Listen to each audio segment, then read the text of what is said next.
एक समय की बात है। एक नगर के वासी बहुत प्रसन्न थे। न कोई भूखा और न कोई प्यासा था।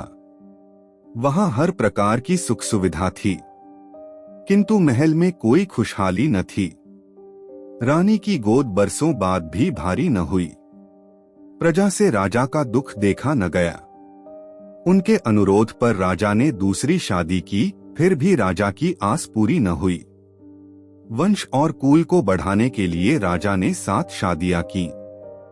तब जाकर 7वीं रानी से राजा की इच्छा दुगनी पूरी हो गई। रानी ने एक पुत्र और एक पुत्री को जन्म दिया। रानी के 2 बच्चे जैसे हीरे के 2 टुकड़े थे। राजा के दोनों कलेजे के टुकड़े थे।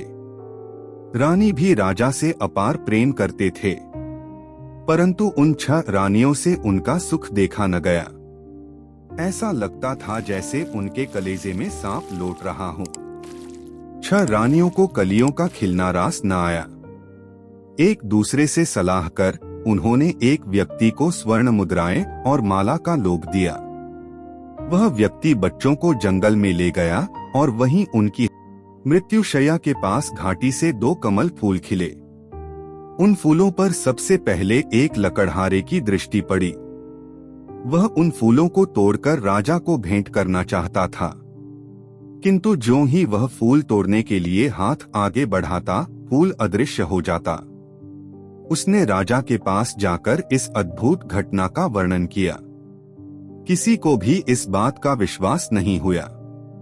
जादू के फूल तोड़ने के लिए पहले मंत्री गया, फिर सेनापति। उनके पास जाते ही फूल डाले पाते आकाश में लग जाते। वे दोनों पुष्प और कोई न थे, वे शीत और बसंत थे। उन्हें अपनी माँ का इंतजार था। राजा ने उनकी माँ को गलत समझकर त्याग दिया था, इसलिए राजा उनकी नजरों में दोषी थे।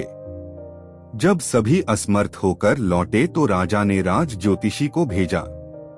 ज्योतिषी बड़ा अहंकारी था, क्योंकि उनकी हर भविष्यवाणी सत्य प्रमाणित हुई थी।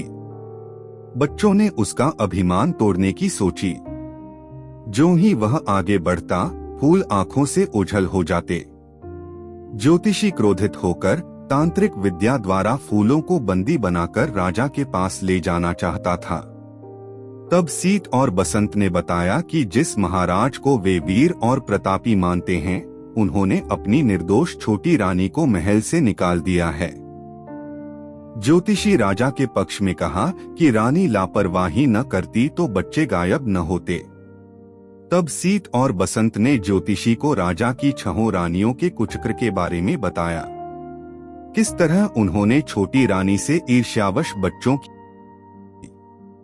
ज्योतिषी को जब पता चला कि जिस जगह वह खड़ा था उन मासूम बच्चों की, तो उसे बड़ा दुख हुआ। पूरे राज्य की ओर से उसने दोनों से क्षमा मांगी। शीत और बसंत अपनी माँ का पता जानने के लिए व्याकुल थे, किंतु किसी को भी पता न था कि रानी राजमहल से कहाँ गई। इधर महाराज को एक अद्भुत स्वप्न आया, जिसमें एक लड़का और एक लड़की उनसे कठोर स्वर में बातें कर रहे थे। वे राजा से कह रहे थे कि उन्हें न राजा का धर्म और न पिता का धर्म निभाना आता है। राजा को अपनी गलती का एहसास हुआ। वे सोचने लगे, कहीं छोटी रानी के साथ धोखा तो नहीं हुआ। दूसरे दिन महल में माली ने भी आकर राजा से फूलों का अलौकिक वर्णन किया। महाराज ने सभा बुलाकर उस गंभीर समस्या पर विचार किया। ज्योतिषी ने महाराज को सुझाव दिया कि महारानी को भेजना अत्युत्तम होगा, क्योंकि स्त्रियों में स्वाभाविक रूप से अपनापन होता है। सभासदों के परामर्श पर महारानी को जंगल भेजा गया। महारानी के दिल में खोट थी। फूलों के पास जाने पर उनका कठोर दिल कांपने लगा। डर कर वह वापस लौट आई। राजा बीमार पड़ गए। वे स्वयं जाने के लिए तैयार हुए। राजरथ आते देख शीत और बसंत आपस में बात करने लगे। शीत ने कहा कि भाई बहन का रिश्ता उन्हें कई जन्मों के पुण्य से मिला है। तब बसंत को उस शाप की याद आई जो एक ऋषि ने उनके भाई बहन के प्यार को देखकर ईर्ष्यावश दिया था। शाप में उनकी और उनकी मां को अकारण दंड मिलना था। बाद में ऋषि को पछतावा हुआ था। उन्होंने कहा कि उनकी बिछड़ी हुई मां मिल जाएगी। राजा जब समीप आए तो उन अद्भुत और विशेष फूलों को देख प्रसन्न हुए। उन्हें भी फूल प्राप्त करने की इच्छा हुई। उन्हें तोड़ने के लिए हाथ बढ़ाए वे विस्मयकारी ढंग से आकाश में उड़ गए। राजा को अपनी गलती का अनुमान हो चुका था। फूलों के रहस्य को सुलझाने से पहले वे धरती से जाना नहीं चाहते थे, इसलिए वे अपने राजमहल वापस लौट आए। ऋषि के शाप के टलने का समय आ चुका था। निर्दय रानियों के बुरे दिन आ गए थे। ज्योतिषी ने महाराज से छोटी रानी की तलाश का निवेदन किया। छोटी रानी को फूलों के पास भेजने से ही उनका रहस्य खुल सकता था। ढूंढने पर पता चला कि रानी सोनपुर जमींदार के यहाँ कौआ हंकनी के रूप में काम कर रही है। उन्हें महल में लाया गया। रानी का दम महल में घुट रहा था। वह जंगल में लौट जाना चाहती थी। राजा ने अपना अपराध स्वीकार किया। रानी को अपने बच्चों की याद दिलाई। तब रानी साधारण कपड़ों में जंगल की ओर प्रस्थान कर गई। उन्हें सोना चांदी, महल, राज सम्मान का मोह न था। उन्हें सिर्फ सीत बसंत की चाह थी। वह नंगे पांव दिल में आस लिए जंगल की ओर चल पड़ी। सीत और बसंत मां को आते देख खुश होकर उनके गले मिले।